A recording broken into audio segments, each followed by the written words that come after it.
Ito na nga po pala yung mga sangkap ng lulutuin natin. Sibuyas po, bawang. Ito na po yung pork na galing sa kulo. Toyo po. Siyempre suka, oyster sauce, pamintang durog po, laurel. At nilagyan ko po siya ng pampakulay na aswete. Cubes po, pork, sugar. At paliguan na po natin itong patatas niya. Okay po, start na po tayo. Magigisa na po tayo. Buksan po natin itong malalaki nating lutuan. At syempre po lalagyan po natin ng mantika. Yan kasi nga magigisa nga po tayo, di ba? Bawang, sibuyas, mekos-mekos lang po.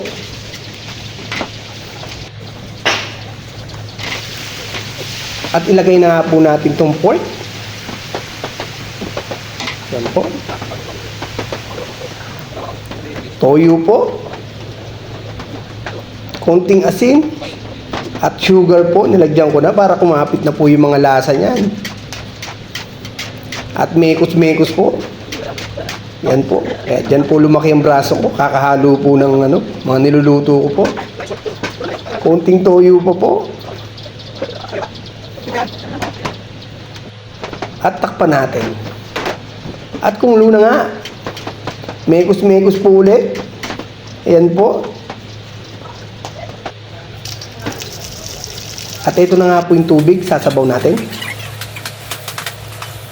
Ayan na nga po, sinabaw ko na. At mekos-mekos po ulit. Kunting sabaw pa. Takpan natin. At buksan natin ulit. Nilagyan ko na po yan ng pork cubes. At ayan na nga po yung patatas na pinaliguan natin, syempre. At oyster sauce po, nilagyan ko na rin. Mekos-mekos po ulit. Paminta po, nilagay ko na. Ayan po yung laurel niya. Yan, mekos-mekos po. Kung gusto nyo lumaking braso nyo, yan lang po. Maghalo kayo ng maramihang ulam. Takpan po natin ulit. At buksan natin ulit. Kumulo agad. Ang bilis naman. Lagay na po natin tong pampakulay niya. At yung pampalapot niya po. Ganyan po ako minsan mag-adobo. Pork adobo po. Nilalagyan ko po ng konting aswete. Okay, ito na nga po. Malapit na po itong maluto. Mekos-mekos lang po.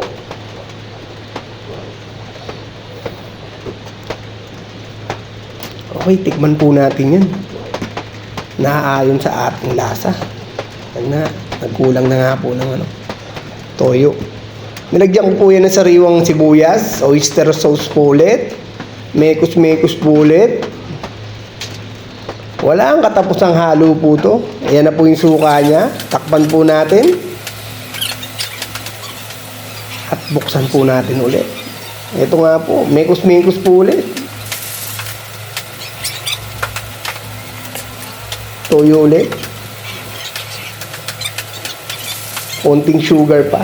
Kasi inaano po natin yung tamang lasa niya talaga. Para yung family masarapan po sa ating niluluto. Ito na nga po. Luto na po siya. Pork adobo po. Wow!